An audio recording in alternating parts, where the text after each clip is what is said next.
How is everybody doing? And welcome back for another Strength Chat episode. Today, I have got a very special guest for you. Today, I'm joined by an Olympian, a weightlifter, a coach. He makes some awesome merchandise as well. Today, I am joined by the one and only Sonny Webster. How are you doing? Hey, buddy. Thanks for having me on. No worries at all. Thanks a lot for taking the time to jump on. How have you been? What's been happening in your world recently? Very busy as normal, to be honest, Stephen. I'm in Sydney at the moment. I've been out here for the last, coming up to 3 years now. But we're still in lockdown. We were cheering at the start of COVID, like, ha, England, there's no COVID here, and now it's just completely done a flip on us. So yeah, 3 months of just chilling inside for the moment. How's that impacted on your own training, and then also sort of I know, especially with the gym that I'm working that I work at, we've sort of done a lot more online, with the online classes and maybe something that we thought about in the background, but because especially in the UK with gyms shut down, it kind of gave us a little bit more time to speed things up with the online coaching. How has that sort of impacted you? Yeah, I mean, from a personal point of view, it subconsciously does affect you, I think, just from a motivational standpoint to train, to be honest. I've found that my frequency of training went down, the amount of time that I spend in the gym went down. But I'm very fortunate to have a couple of really good training partners out here in Sean McInroy, Apex Strength. You guys will know him as. And I've managed to do a lot of training with him at the moment. So that's kind of kept us both bouncing off each other and still getting some good sessions in.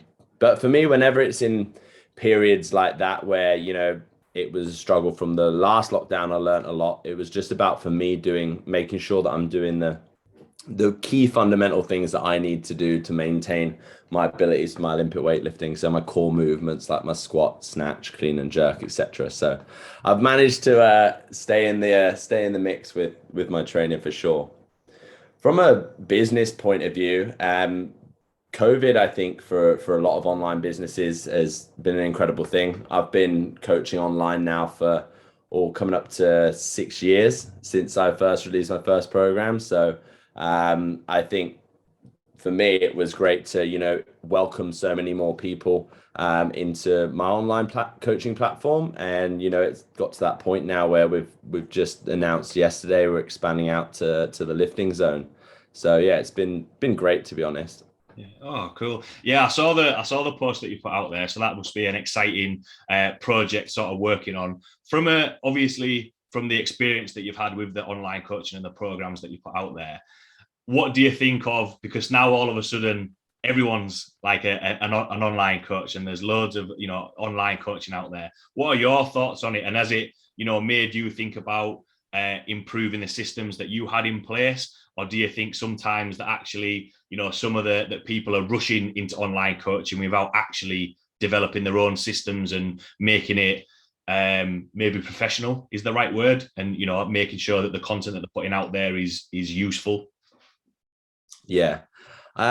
Great question. I think initially, before anyone would even consider going online, they have to have done a vast amount of face-to-face and one-to-one coaching hours first, which I've done my time doing PT for 5, 6 years before I even went online.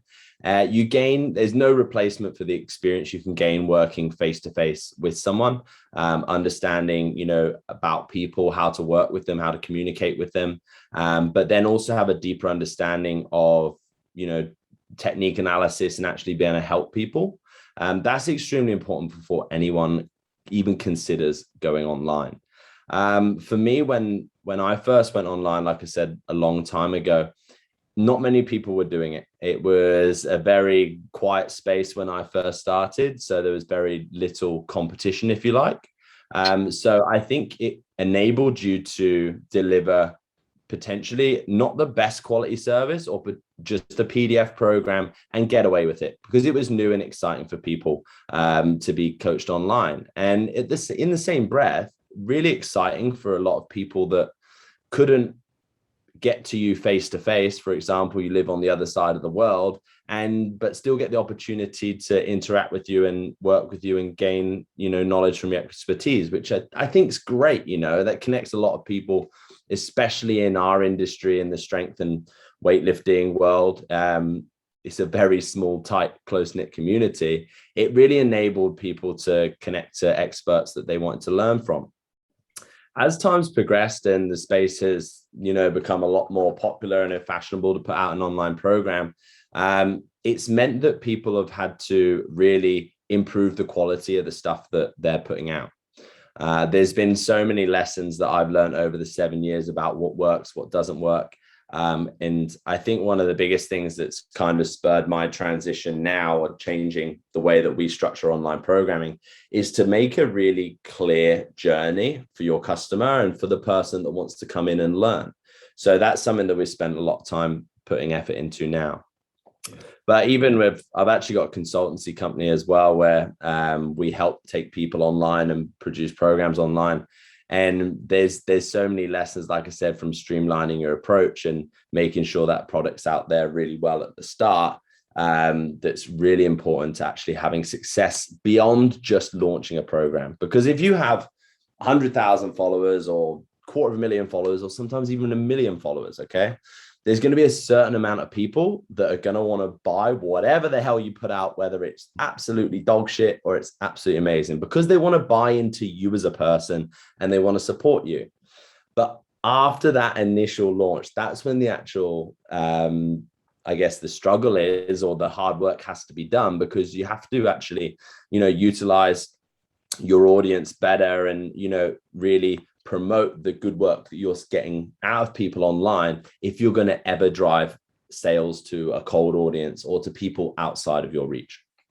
Yeah, definitely. It's funny, I've had, especially with universities going back and that sort of stuff, we run an internship program in the gym, and everyone always comes in, what's the thought process? What do you want to do? And it's like, right, I want to be an online coach, and they have this vision of sitting on a beach, which, don't get me wrong, sat on a beach with a beer doing programs sounds awesome. Whereas actually, exactly what you've said there, you spent 5 or 6 years being in the gym, building relationships and building up that skill set. Whereas, if you're having check-ins with clients or texting them or phone calling them or, developing products, it's no good if you're just going, hi, yeah, everything all right. You need to have that skill set. And then obviously, like what you've mentioned there, from a business point of view as well, being able to have the foundations and the structure behind the scenes. It's not just a case of, right, we've got this one product and people just keep buying that. There needs to be other things going forward. Oh, cool. So obviously I did a little bit of an introduction at the start, but for anyone listening who might not know who you are, your background, do you just want to give a little bit of a background to yourself? It's an extremely hard thing to do, I guess, in brief. But I mean, for me, I've been in the sport of Olympic weightlifting for 16 years. I'm 27 years old now. So I started when I was 11 years old. I represented Great Britain in my first international when I was 13 years old, or 12 or 13 years old, and then represented Great Britain in the Commonwealth Games and Olympic Games in Rio. So I've been training full time pretty much since the age of 13.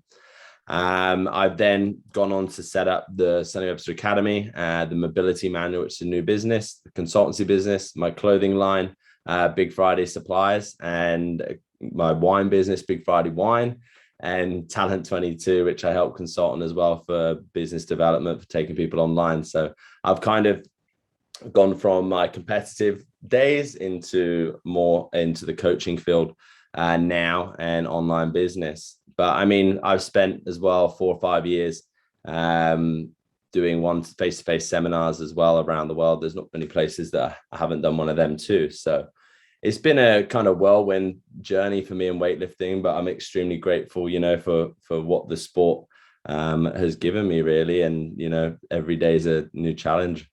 Oh, cool. Is the plan to, obviously, when things open back up in Australia, to get back to doing seminars? Did you have any lined up and then have had to cancel and swap things around, or did you kind of knock it on the head when this whole thing started?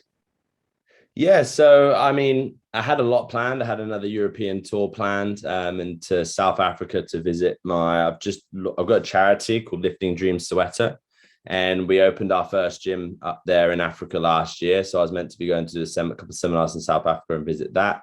That all stopped in 2019. So I definitely intend to continue to do some tours afterwards, because for me, there's no replacement for, getting to actually physically work with people face to face. Yeah.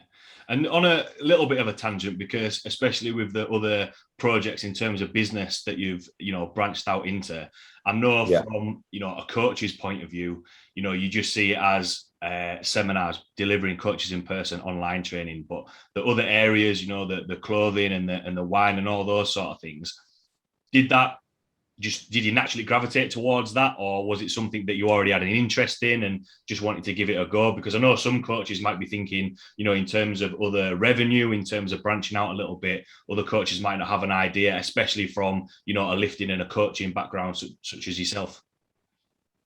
Yeah, I mean, I've always had interest in the areas that I now have businesses in. So it was always something that I naturally wanted to progress towards. And just like probably so many people that are listening now, it seems like a great idea when you're at that first stage, like, right, I want to start a clothing brand, or I want to branch out to do another business. But it is so fucking hard, man, to be honest. Like it's taken me so many years to kind of work out the right way to do things, the wrong way to do things. And I've made so many mistakes that I cannot begin to tell you about. I'll be here all night in the podcast. But I think one of the things for me was I developed a level of determination and passion to be successful in Olympic weightlifting. And for me, weightlifting is something that I've done for such a long time that there's not much when it comes to weightlifting that I can't overcome, or I can't understand, or I can't solve a problem on with Olympic weightlifting. Whereas in some of these new fields now that I've started in business, I'm a complete fucking newbie. And for me, I've loved the challenge of having to learn again and to struggle, to fail. And that's something that these new businesses have given me. And that's something that I've always wanted to do. And it's a massive part for me that I think for anyone is your own development is failing and making mistakes. So that's kind of, I guess, a bit of a selfish reason as to why I kind of gone into these fields as well. And yeah, I've enjoyed every minute of it. Yeah, I know that was a little bit of a tangent, but it's one of those things of you do think about, everyone has these, a little bit like the online coaching side of things. You have those grand ideas of what you want to do. But I think sometimes, like you said there, making mistakes, I think sometimes people are a little bit afraid to do that and they talk about these ideas. Whereas actually, if you develop and learn how to be better at business, that's only going to help the coaching side of things, and the better the coaching side of things, it's going to help either side, which I think sometimes people forget, and just taking that leap, if you like, to want to try and develop that a little bit more. I think one of the hardest things for people is they think, oh, there's no way that I could do that because someone else is already doing it better than me. And there's so much room out there for everyone, as long as you can stay individual and true to your identity. There's always room for everyone to sort of go out there and create something. And there's nothing wrong with, like I said earlier, failing and sucking at something. And you know what? You look back with everything that you do on day one when it started and you laugh. Like, I look at some of the drawings that I have here in my notepad that are like from the first days that I started my clothing line, and I think, oh, how the hell have I turned that into something brand, But you should be proud of that, where you started. And there's always going to be people in the world that will tell you that's a shit idea, or you shouldn't do that, or why do you want to do that? But if you're truly passionate about anything, you can make a success out of it. And you just got to kind of ignore what social media and what the rest of the world tells you in terms of how great and successful they are, and just worry about being just the slightest bit better than you were yesterday. And if you focus on your own progress like that, it makes the experience a hell of a lot more enjoyable. and you fall in love with the process and not where you want to be. Yeah, definitely. And as well, it goes back to what you were saying at the start, that you're going to have people who are going to follow you and buy into what you're doing. So, if you've already got some form of following, and show that you're passionate about it, that there is going to be people there to support you. It's just right. How do you then grow from that? Because everything you do, you're going to develop on, especially like when you mentioned there about your drawings, the drawings that you did at the start aren't going to be the same that you've done now. You're going to progress and develop. But it's like you said there, even on a lower level, there's people with 1,000 followers, or, a gym with only 50 people in it. It doesn't matter what scale it is. Don't worry about the fact that, there's people out there that are selling 1 million units a month. You only have to capture your direct audience, first. If you could sell a t-shirt to every person in your gym, that's 50 more t-shirts than you've ever sold before. You don't have to worry about trying to take down Gymshark, it's about, really selling to the audience that you have in front of you. And, I think that that's one of the most important things, is not to try and think about starting too big or to, need a massive team. Some of the best businesses were started, just in your small offices or at home. So think small to start with, and it'll grow big. Yeah, definitely. I know that was a little bit of a tangent on there, but yeah, that's why I stuck with the name Strength Chat, because sometimes, yeah, I'll go on tangents or ask questions that come to mind. But obviously, I sent over a couple of topics in mind before the podcast, and yeah. For anyone who follows your content, obviously quite a lot of mobility drills and talking about improving mobility. So probably the first question is, obviously you practice what you preach in terms of keeping on top of your mobility, which, in terms of the numbers that you've put up in terms of weightlifting have been awesome. How was that? How have you developed your mobility? Has it always been kind of, a natural skill that you had, or throughout your weightlifting career have you had to develop that with yourself? And how has your mobility and priority of mobility changed over time? Yeah, it's a great question, and I kind of want to take you back to kind of when I started, and then a little bit about the types of people that I work with. So when I started Olympic weightlifting at 11 years old, and just like you would see with a newborn baby or, a 1-year-old kid, there is no limitations in mobility. You can see like young kids do a full squat, and the parents are swearing at their kids going, I wish I could fucking do that, because they're stiff as a board at 30 years old and wondering why. You do have a good level of mobility when you're born, when you're younger. And because I started so young in the sport, it's much easier to maintain mobility than it is to gain mobility. So for me, having had no more than a week off training for 16 years, I've actually consistently been putting myself in positions that are required of me from my sports practice every single day for 16 years almost. So I'm constantly mobilizing through practice, which has enabled me to keep my mobility to a long time. Now, I then started traveling around the world to start doing my Olympic weightlifting seminars, and a huge part of my audience has always been CrossFit. Now, the type of person that goes to a CrossFit gym is over the age of 20 generally, because you need to be pretty fucking rich to join a CrossFit gym, okay? Even up to the age of 60 years old. They've had a desk job for the last 10 years. They haven't done any aspect of fucking fitness at all. And they walk into the gym and they go, right, I want to do a snatch. And, the only types of education that's ever been out there prior to recently for teaching someone a snatch or to get someone into Olympic weightlifting is an extremely old school process and method, which has been used for the last 100 years.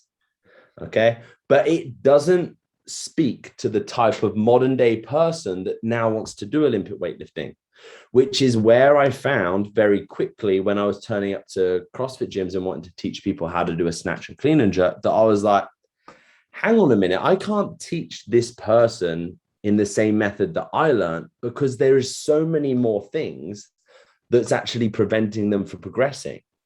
And that's when I went away and really changed my approaches to how weightlifting should be taught. And I put a huge emphasis on the development of, first of all, understanding what joints and what positions are limiting in Olympic weightlifting, and then working out exercises and movements that are specific to the ones that we want to be mobile in under load. And whilst you might think, well, you haven't invented anything new there, Sonny, because there's stretching or there's been flexibility around for ages. Being flexible and being mobile under a load are two extremely different things. So what I needed to help people with was not only to get in through a full range of motion, but then be strong and stable through that range too.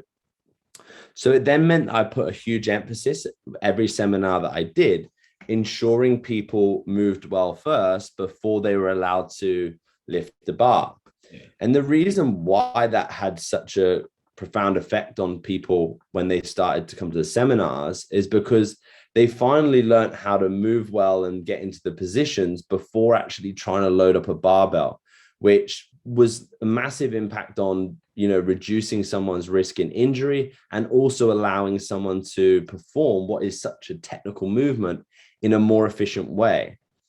And that's kind of where mobility became such a massive focus for me in my coaching application, but also in the types of content that I now put out for people, because it's really what people need.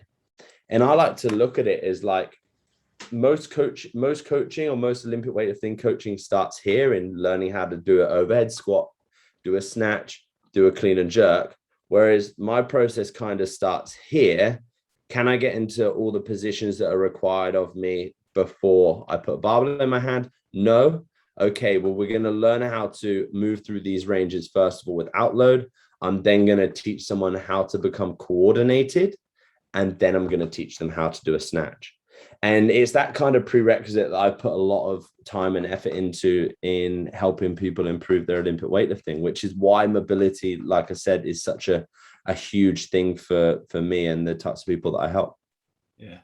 Sort of two things from there, one from a client's point of view and one from a coach's point of view. Obviously, I know, especially with the Olympics having just been on, people are watching it. I know I still watch it and think weightlifting is cool. Like, to move that sound of weight around, it's a cool, skillful sport, and people want to get involved in that. And do you think when you're talking about flexibility and mobility, it is just maybe a lack of education that people think that both of those things are combined together? And then from a coach's point of view, when you're saying this is where it should start and you start the process a little bit earlier, do you think that's where coaches go wrong and maybe don't feel comfortable, maybe regressing it because they've got this enthusiastic client coming in, right, I want to snatch, and it's like, right, okay, I don't want to lose out on this client, so I need to do this, rather than being like, right, do you know what, rather than ripping your shoulders apart doing a snatch straight away, let's start a little bit further back. So yeah, I know two questions there, but that kind of makes sense. Yeah, well, I mean, if you walk a kid into a candy store full of fucking all of these amazing sweets and you point them over to the fruit bowl in the corner, what sort of fucking reaction do you think you're going to get? And that's half the problem. Mobility prior or stretching and doing flexibility isn't sexy. It's not a cool thing to do.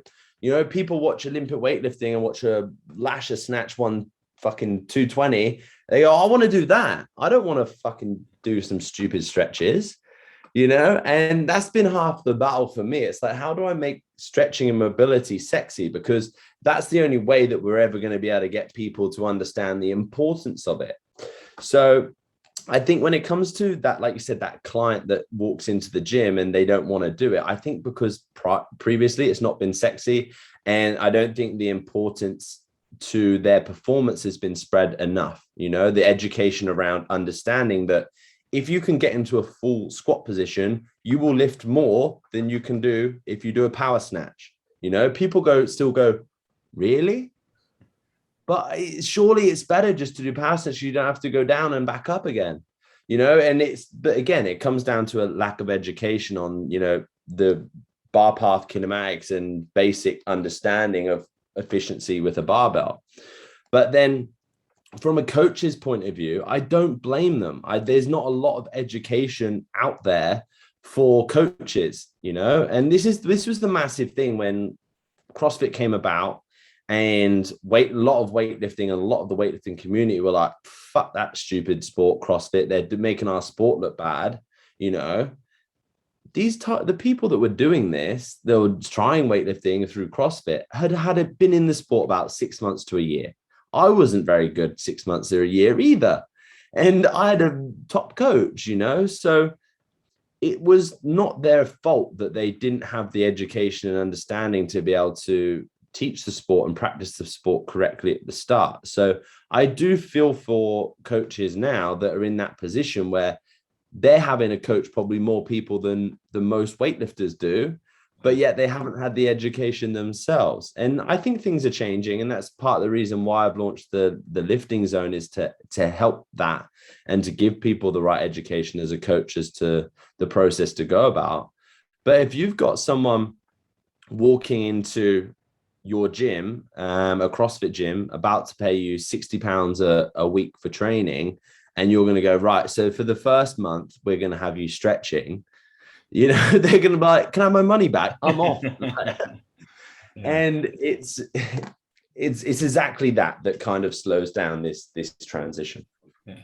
In terms of the weightlifting as the sport, and then into CrossFit, because I've had clients who have, started training with me and then, want to go to CrossFit gyms. I've got friends who have gone to CrossFit gyms as well.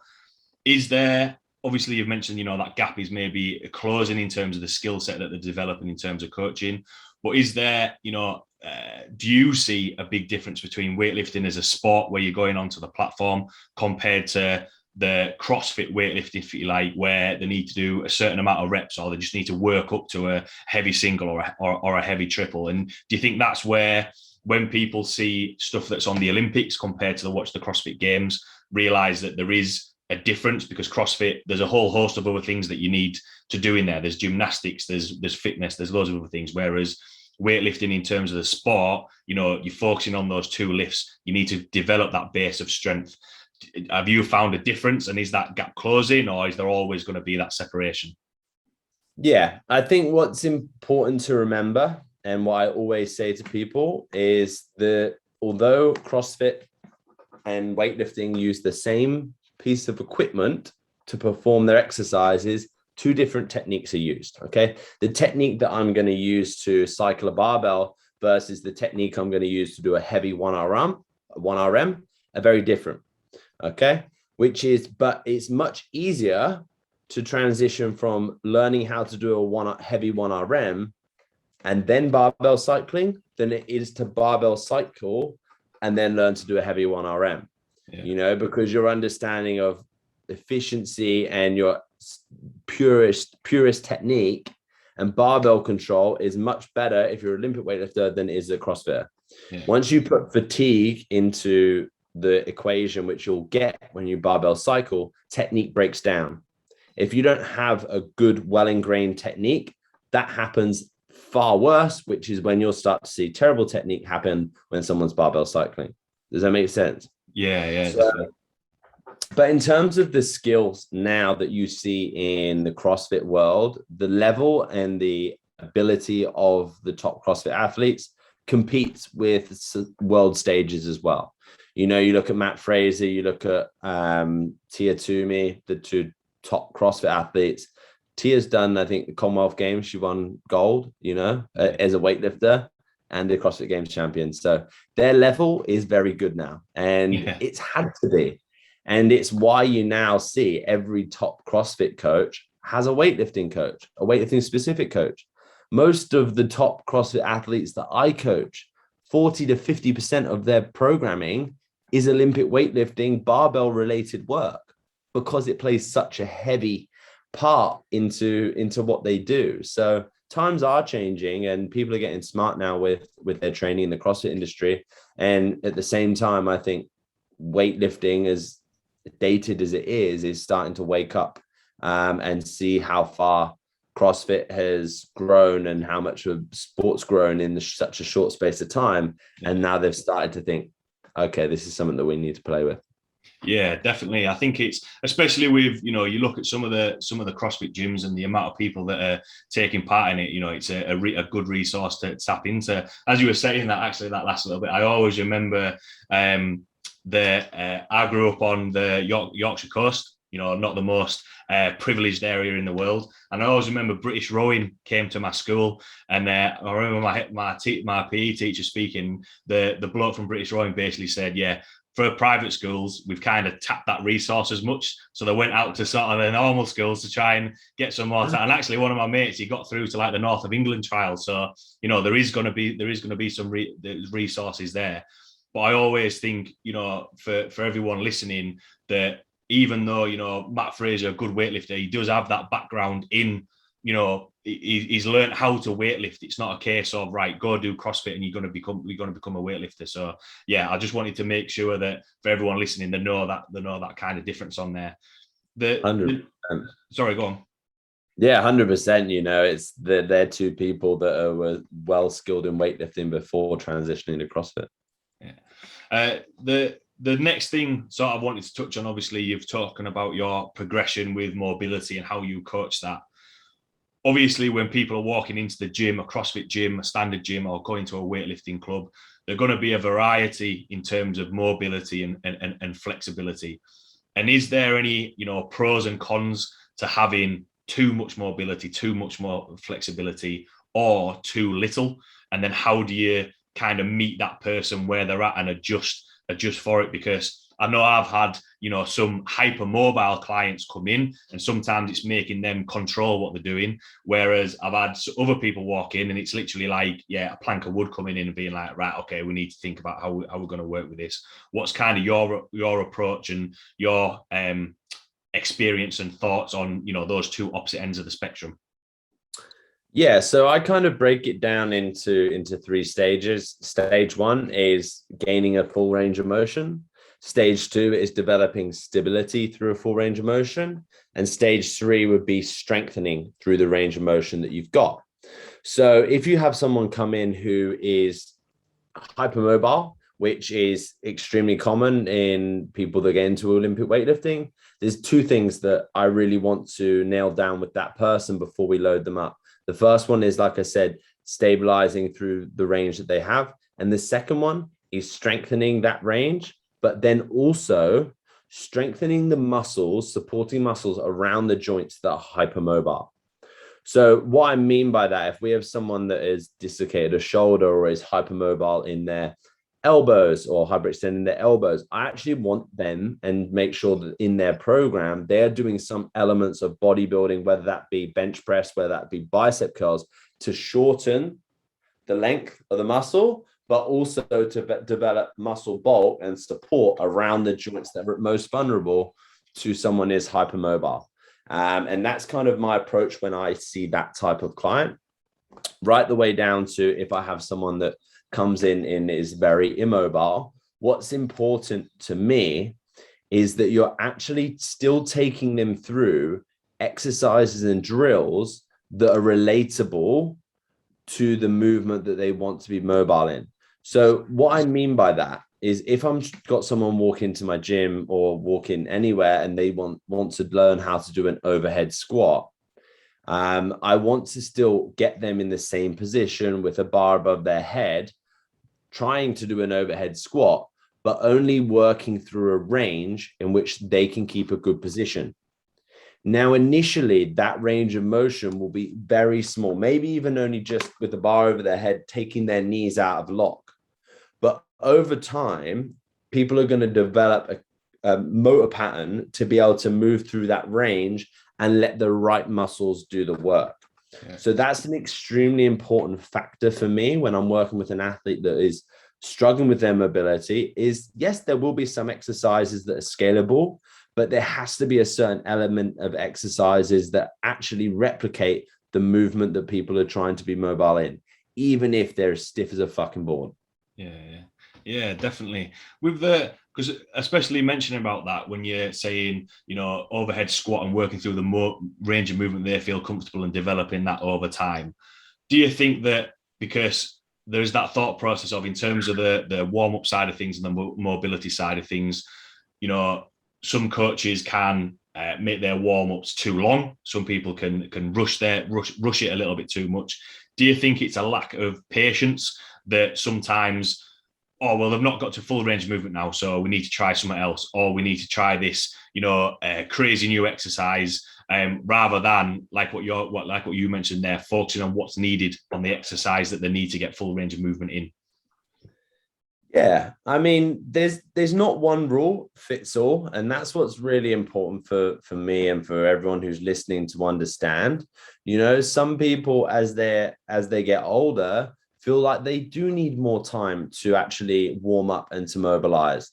But yet sometimes you'll have 12-year-old athlete or 13-year-old athlete will walk in the gym, they'll run around for 2 minutes and they're ready to rumble, So there's not one right way and one wrong way to mobilize or to warm up, because everyone's coming in a different place. And this is where you have to be extremely careful and intuitive yourself with a generic program, in the sense that generic program or that philosophy that you're following, that training principle that you're following, has been made general. Okay. Yeah. So it will include exercises, movements in it that make up a good training program, a good rounded training program. But that doesn't mean that because there's only 2 warm-up exercises, that's enough warm-up for you, because it's enough to make a good general program. Just because there's squats in a training program 3 times a week, that doesn't mean that that's necessarily the right amount of you. Because if you know that your squat is way better than any other, your mobility or your Olympic weightlifting, you could probably use your time better instead of spending 3 times a week squatting, and actually change that for a little bit more mobility and warm up. Yeah. So although generic programs can be great for structure, you have to bear in mind that they're made to be good rounded programs. They're not tailored to you. And this is where, for the guys that I work with on a one-to-one basis, it's really important for them to understand, I only want to put in exercises that's going to allow my athletes to work efficiently with their time, and that's what's really key to understand when it comes to warm-ups and programming. Yeah, definitely. Key thing that you said there for me was being efficient with their time. And if you've got one area that's better than the other, your time is probably going to be much better served doing one thing rather than the other. And then just touching on that, especially, the level that you've competed at, how have your warm-ups changed over time? Have you gone from having really long warm-ups, or did you naturally sort of get into a rhythm in terms of you just found out what worked best for you, especially with the coaches that you've worked with? Yeah, I mean, I've been extremely fortunate to have trained under some of the best weightlifting coaches in the world. And through every athlete that, or coach that I've worked with, I've gained some level of knowledge from. And again, it's about taking a little bit from every one of those coaches and kind of compiling what I feel is a best medium. And what's been really important for me, and this is something that will relate to everyone that's listening as well, is actually taking ownership over listening to your own body. When I walk into a gym in the middle of the winter in the UK, that's a very different feeling for me than walking in Spain, training outside in Marbella. Yeah. My body's warm. I'm training with my top off, the sun's shining. I feel loose. Great. So the amount of time that I need to warm up, and I'm not talking about in the sense of my body temperature, but in terms of my feeling of being warmed up, is far less than it is when I walk into a gym and it's feeling stiff and sore. So the first thing that for me, when I'm thinking about my own warm up for each given day, is I assess, how does my body feel?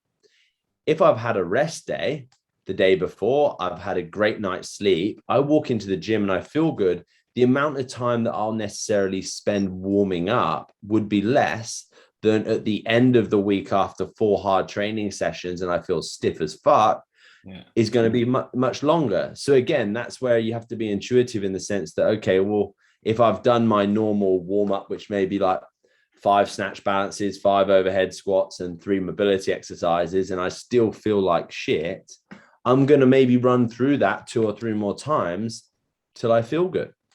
And equally, if I do that 1 set when I walk into the gym and I feel great, I'll get stuck into the session. And again, it comes back to knowing that your program is a guideline. It's not gospel. So think about it for yourself as well. How does your body feel? Has that done the purpose? And then secondly, and this is one of the most important reasons as to why I only really program working sets, is because on a given day, I can be warming up for snatch, for example, and say that my goal for that day is to do 4 sets of 2 at 140 kilos. On a given day, I could go into the gym, feel really good, go 70, 90, 110, 130, and then be ready after 5 sets to start my 4 working sets. On a separate day where I feel like shit, I could come in, do 70 and nearly miss it, do 70 again, nearly miss it, do 70 and get it and go, okay, I'm warming up, get to 90, and then again, need to do another rep at 90 and then go 100 and then 110 and take smaller jumps. Like that bit before you get to the working set is kind of irrelevant, although it does count and people like to focus in on overall tonnage. Okay. Although it will count to that, what I'm actually focusing on is what working sets people are doing. So whether it takes you 4 sets to get to your working percentages or 6 or 7 sets to get to your working percentages, I like people to use their own intuitive knowledge to be able to know, okay, I'm feeling stiff today, I'm going to take a couple extra sets. Because in my opinion, anything kind of less than 70%, it's not really worth counting towards your working weight in a strength focused sport. So I'm kind of counting anything over 70% in a strength and power based sport. Yeah, you were saying there, about the warm up that, and we've spoken about, mobility, whereas we can learn how to do movements, learn how to access a range of movement. Whereas I think alongside that, you need to understand what your body's doing and how you're feeling, because it's going back to what you mentioned about, right, we're going to do an overhead squat, and even if we're just bending at the knees, but you also said, right, get the right muscles working and feeling what we're doing. If you're doing the overhead squat and then ask, right, where are you feeling that? Right, well, I'm feeling that in my forehead. Right, okay, well, we haven't really sussed out what we're doing there. And I think that's one of the things, especially when people are getting involved in strength sports, that as you start developing and get stronger and progress through your lifting, that becomes really, really important, because if all of a sudden, like what you mentioned there about the 70 kilos, it's not all of a sudden because you've lost all your strength and you become weak. It's just a case of, right, have I not slept very well? Have I not have enough food? And I think that's quite an important factor, that sometimes people just think, oh, well, I can just rock up and I can just, lift whatever I want all the time. There's a process to go through it. And that goes on to sort of my next question, which is in terms of adding this all together with the, performance on the platform, or, I know we've touched on CrossFit as well, when it comes to a CrossFit competition, how does all this influence performance and actually getting stronger? Is it a case of we always need to keep that mobility and warm-ups in the background and monitoring how we're feeling? Does the dosage of the amount of mobility that we do change over time? And how, can we get people stronger by working through this?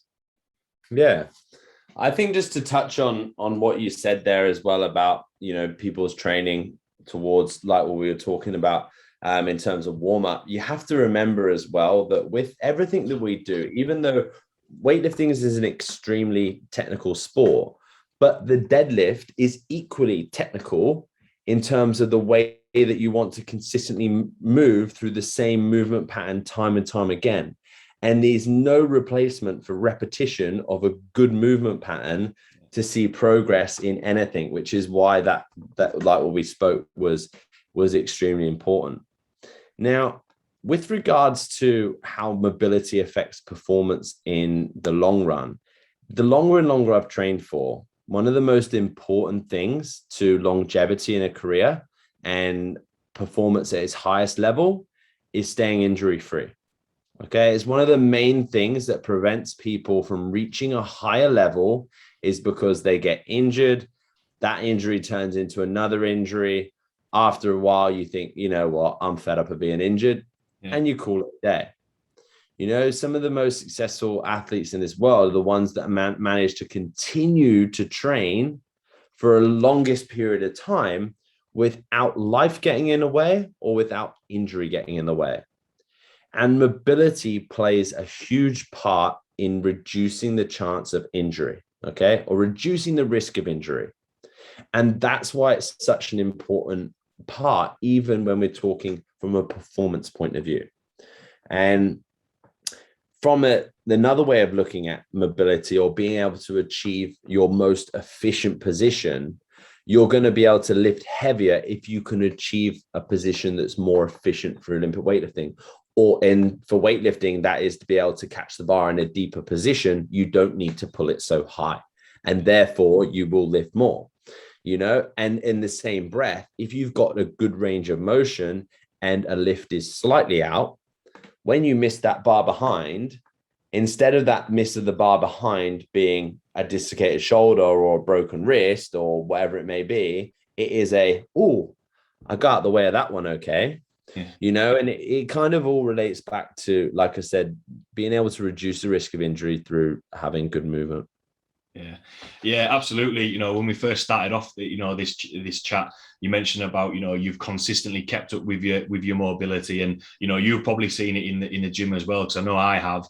People coming in and just kind of trying to just manhandle and raw lift things up, and yeah, you'll probably be able to. I've seen people, especially touching on deadlift, absolutely, lift it, pull a deadlift, their eyes bleed and the spine's hanging out, and it's a lot of weight, whereas actually they aren't going to lift any more than that, because they've used every source of energy that they have, whereas actually address the technique, they're going to have a lot more ceiling to get to, because like what you've mentioned it a lot throughout this, which I think has been a key phrase, which is just being efficient with your movement. Whereas I think sometimes people can get really frustrated that they're not getting stronger, or this might be a rabbit hole to go down another time, but feeling as though they've hit like a plateau in terms of strength, whereas actually, right, well, what about technique? Have we had a look at that? And then if it's not technique, what about all those other things that we've touched on, which is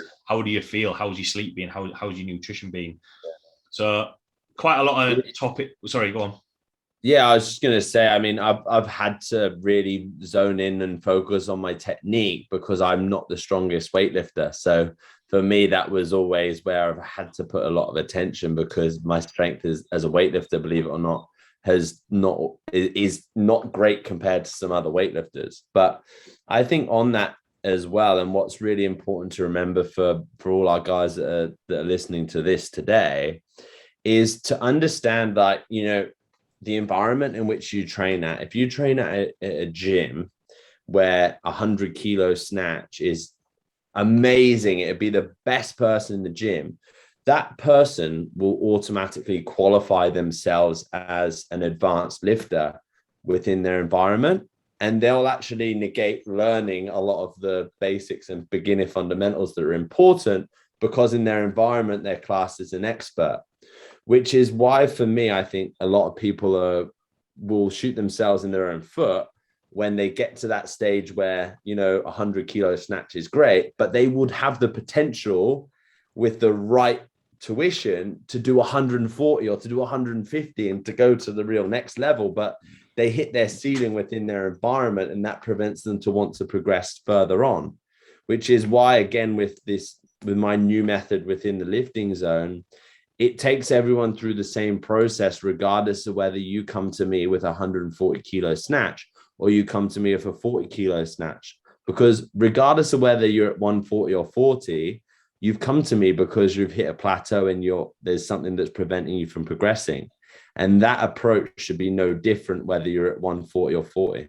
Yeah, that's a good way of looking, actually. And as soon as you said that, I was thinking about a couple of weeks ago, there wasn't I compete in powerlifting myself, and last year there weren't any powerlifting competitions. British Championships got cancelled, and a couple of weeks ago I competed at the British Championships, and I remember back to my very first British Championships, and you kind of thinking, oh yeah, I'm going to shift a little bit of tin here, and then you look around about all the other, you know, the top 3, top 5 lifters and the weight that they're moving, and you look at their warm-ups and what they're doing, and you think, oh yeah, actually, like they're really strong there, and you're thinking, right, you know, what are they doing differently? And you know, the time and the maybe care that they put into it, you think, right, yeah, actually, I'm not an advanced lifter. There's still a lot more progress. There's still a lot more to learn from there. So yeah, I thought that was a good way of putting it there, really.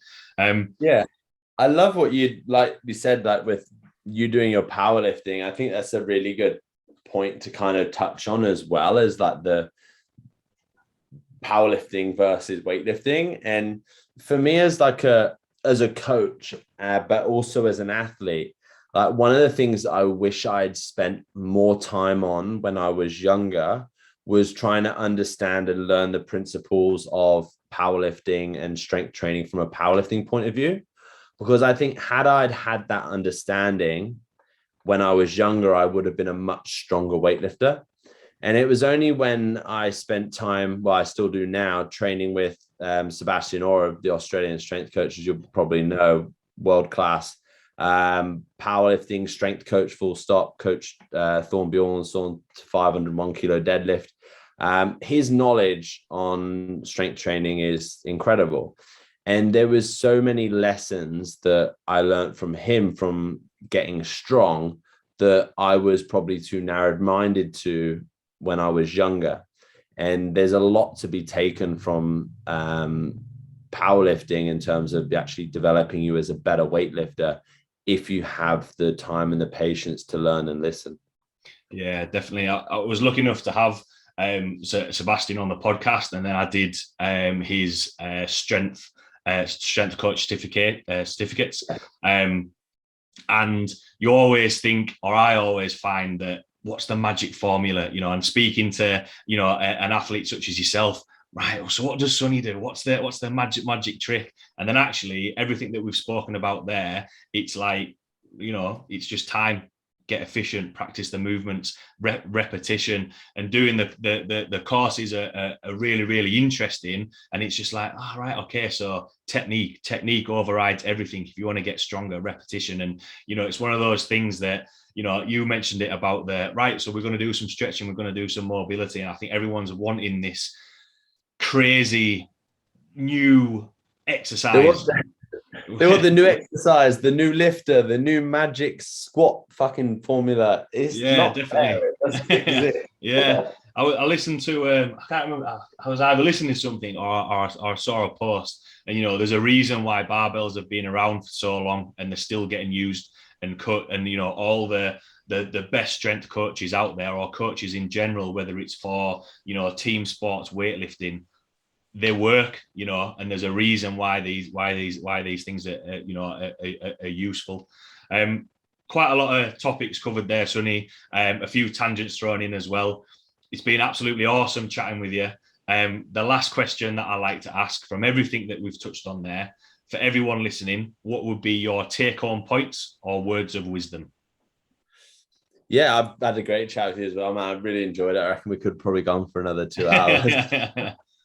I think what's most important, I think the takeaway from the tangents that we've kind of ran on today that is really important to me is for people to take more ownership over their own training and to listen to their body. And I think that that's so important, and something that I always want to get across to people that are probably training on their own or training in a group environment or whatever environment they may train with. No one else and no coach will ever be able to step inside your body and be able to feel what you feel and be able to act on it other than you. So regardless of whether you have the best coach in the world or whether you're following your own program, make sure you're checking in with yourself and listening to your body and acting accordingly, because that will unlock a lot of potential that you may not know you have just by actually waking up and listening to it. Yeah, I think that's a good point to finish on, and I think it kind of, you know, comes around full circle and sums up everything we've kind of chatted about there. For everyone listening who might have questions on what we've chatted about today, see the products that you put out there, or even get involved in, in coaching with you, where can people find you or reach out to you? Yeah, so I'd say the best point of call would be to head to my Instagram at Sonny Webster GB. If you hit the link in my bio there, you'll be able to sign up to my email list, which is really valuable. I give away lots of little tips and tricks weekly that will help you out with your training. You'll also find links there to all of my training programs and principles there, as well as any information regarding seminars, etc. Awesome. For everyone listening, we could have gone for like Sonny said, we could have gone on for a couple of hours there. I think that was just the tip of the iceberg in terms of being able to get stronger and mobility. If you haven't checked out Sonny's Instagram, 100% go and check it out. There's some really, really useful content on there. So thanks a lot for taking the time to jump on. Thanks a lot to everyone listening, and I will see you all next week.